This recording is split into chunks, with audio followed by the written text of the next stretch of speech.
Good morning, students.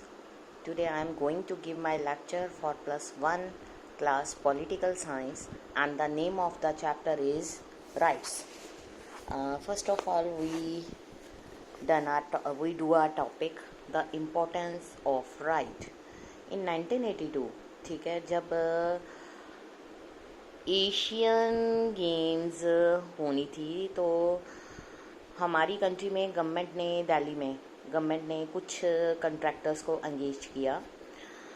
इन contractors ने कुछ ऐसे लार्ज नंबर ऑफ वर्कर्स को कंस्ट्रक्शंस के काम के लिए बुलाया जो बहुत ही पुअर थे। ठीक है, ये different part of the country में से बुलाए गए। ये फ्लाईओवर्स स्टेडियम बनाते थे। दीज वर्कर्स जो है इनको बहुत ही ज़्यादा पुअर कंडीशंस में रखा गया और जो इनको वेजेस पे किए जाते थे वो उससे भी कम थे जो गवर्नमेंट ने वेजेस को डिसाइड किया था। एक टीम थी सोशल साइंटिस्ट, उन्होंने पुअर कंडीशंस को स्टडी किया और पटिशन जो थी सुप्रीम कोर्ट में दे दी। उन्होंने आर्ग्यू किया कि जो कि एम्प्लॉइंग ए पर्सन, ठीक है, to work for less than minimum prescribed wage amounts to begar और फोर्स लेबर, मतलब कि जब कभी भी किसी भी वर्कर को जो वेज रेट डिसाइड किया जाता है उससे भी कम वेज रेट मिले तो ये जो है एक तरह से जो वर्कर की कंडीशंस है वो ज़बरदस्ती उनसे काम करवाना या बैकर की कंडीशंस होती हैं। ये है violation of fundamental right against exploitation. Court ने इस प्ली को एक्सेप्ट कर लिया और गवर्नमेंट को ये कहा कि थाउजेंड्स ऑफ वर्कर्स जो उन्होंने काम पर लगाए गए हैं उनको उनके वेजेस जो गवर्नमेंट की तरफ से डिसाइड किए गए हैं वो प्रोवाइड हों। एक था मचैल लेलोंग, ठीक है, जब उसकी एज थी 23 ईयर तो उसको अरेस्ट कर लिया गया। Resident of Chuburi village of Morigaon district Assam में है। मचैल जो था उसको जब जेल में रखा गया तो उसको टॉर्चर काफ़ी किया गया, उसको बहुत सारी इंजरीज हुई। वो इतना मेंटली अनस्टेबल हो गया कि ट्रायल के लिए वो खड़ा भी नहीं हो सकता था। उसको ट्रायल के लिए लोकप्रिय गोपीनाथ बोरदौल मेंटल हॉस्पिटल जो तेजपुर में है वहाँ पर ट्रीटमेंट के लिए भेज दिया गया। वहाँ पर उसका ट्रीटमेंट सक्सेसफुली हुआ और डॉक्टर ने 2 बारी जेल के वार्डन को ये लिख कर भेजा, एक 1967 में और एक 1996 में, कि अब वो ट्रायल के लिए बिल्कुल फिट है। बट किसी ने कोई अटेंशन पे नहीं की। जो मचैल था वो जुडिशियल कस्टडी में रहा। उसको जुलाई 2005 में रिलीज़ कर दिया गया। वो 77 ईयर्स का था। उसने 54 ईयर्स जो थे कस्टडी में स्पेंड किए, जो कभी भी उसकी वहाँ पर दोबारा केस के लिए सुनवाई नहीं हुई। जब उसको फ्री किया गया एक टीम अपॉइंट की गई नेशनल ह्यूमन राइट्स कमीशन ने, ताकि जो भी अंडर ट्रायल स्टेट में हुआ है उसके अगेंस्ट पूरी इंक्वायरी हो। मचैल्स ने अपनी सारी लाइफ वेस्ट कर दी बिकॉज प्रॉपर ट्रायल जो थे वो कभी भी नहीं हो सके। हमारा कॉन्स्टिट्यूशन जो है एवरी सिटीज़न को right to life and liberty provide करता है। इसका मतलब ये हुआ कि एवरी सिटीज़न जो है उसको राइट है to fair and speedy trial. मचैल का केस हमें ये शो करता है कि जब राइट्स जो है हमें कॉन्स्टिट्यूशन द्वारा प्रोवाइड किए गए हैं, बट अगर हम प्रैक्टिस में देखें तो वो हमारे लिए अवेलेबल नहीं है। ये 2 स्टोरीज़ थी जिसमें मैंने आपको बताया कि जो ह्यूमन बीइंग के राइट्स हैं उनको कैसे वायलेट किया गया। फर्स्ट इंस्टेंस में there was violation of rights provided in the constitution, but it was challenges in the court. अब जो rights ह्यूमन बीइंग को वायलेट कर रहे हैं उनको मतलब कोर्ट में चैलेंज किया जा सकता है. एज अ रिज़ल्ट जो वर्कर्स हैं क्या हुआ, इस केस के कारण उनको राइटफुल वेजेस मिले. जो कॉन्स्टिट्यूशन है वो गारंटी देता है कि राइट अगेंस्ट एक्सप्लॉयटेशन जो है उसके खिलाफ आवाज़ उठाई जा सकती है. नेक्स्ट है बिल ऑफ राइट्स. बोथ जो ये एग्जाम्पल अभी ऊपर मैंने बताई हैं ये शो करती हैं importance of rights and actual हमारी लाइफ में क्या इनकी इम्प्लीमेंटेशन हो रही है. एक डेमोक्रेटिक कंट्री ये इंश्योर करती है कि एवरी इंडिविजुअल्स के सर्टन राइट्स हैं और जो गवर्नमेंट है ऑलवेज रिकॉग्नाइज दीज राइट.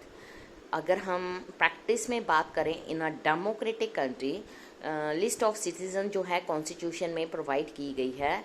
ये जो लिस्ट है जो राइट्स की mentioned and protected by the constitution, इसको हमने नाम दिया है बिल ऑफ राइट्स. जो बिल ऑफ राइट्स है वो प्रोहिबिट गवर्नमेंट को करती है कि acting against the right of individual, और ये इंश्योर करती है कि there is violation of right तो वो रेमेडी होनी चाहिए. From whom does the constitution protect the rights or the individual? The rights of person जो है may be threatened by one person or private organization. ठीक है, in such situation जो individual है उसको need है protection of the government. So it is necessary that a government जो है bound to protect the right of the individual.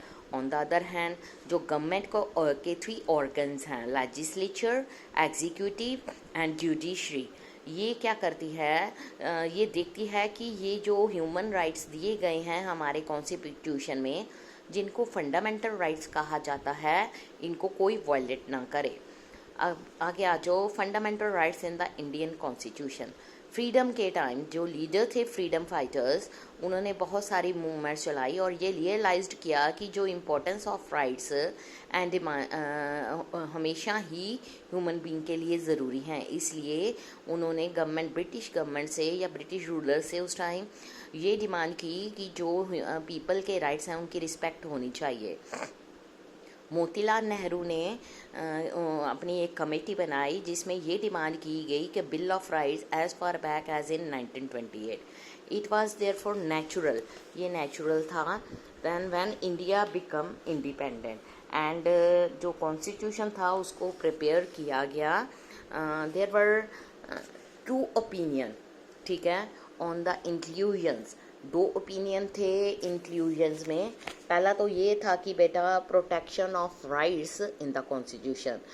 Constitution listed the rights that would be specially protected और उसको नाम दिया गया फंडामेंटल राइट्स. वर्ड फंडामेंटल जो है हमें ये सजेस्ट करता है कि ये जो राइट्स हैं ये कॉन्स्टिट्यूशन में बहुत ज़रूरी है और separately listed them and made special provision for their protection. Fundamental rights जो हैं बहुत ज़्यादा इम्पॉर्टेंट है फॉर ह्यूमन बीइंग के लिए और कॉन्स्टिट्यूशन इटसेल्फ इंश्योर करता है कि गवर्नमेंट जो है इन राइट्स को कोई भी वायलेट ना करे. इसके लिए उसने गवर्नमेंट को स्पेशल ऑर्डर दिए हुए हैं. फंडामेंटल राइट्स जो हैं different from other rights available to us. Why ordinary legal right जो हैं protected and enforced by ordinary law, लेकिन जो फंडामेंटल राइट्स हैं protected and granted by the constitution of the country. Ordinary rights जो हैं उसको लेजिस्लेचर द्वारा change भी किया जा सकता है या ordinary process of law making में चेंज किया जा सकता है. बट जो फंडामेंटल राइट हैं वो सिर्फ चेंज हो सकते हैं by the process of amendment.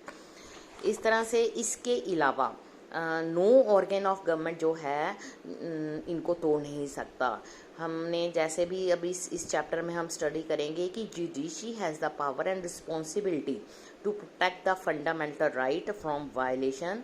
ठीक है, अब हम करेंगे इसमें मैंने कुछ आपको एक एग्जांपल दी है जिसमें ये बताया गया है bill of rights in the south African constitution. जो साउथ अफ्रीकन कॉन्स्टिट्यूशन था बेटा वो इनागुरेटेड हुआ इन दिसंबर 1996. जो इसका creation promulgation took place at a time when South Africa still face the threat of civil war after the dissolution of apartheid government. South African constitution में ये कहा गया, bill of right is a cornerstone of democracy in South Africa. It forbade discrimination on the grounds of race, gender, pregnancy, martial status, ethnic, social origin, color, age, disability, religion, conscience, belief, culture, language and birth. इसके अलावा it grant perhaps the most extensive range of right to the citizen. Special constitution court ने enforce किया the rights enshrined in the constitution. तो कुछ rights जो हैं constitution of South Africa में include किए गए. ये राइट्स थे, मैं यहाँ पर बताने लगी हूँ.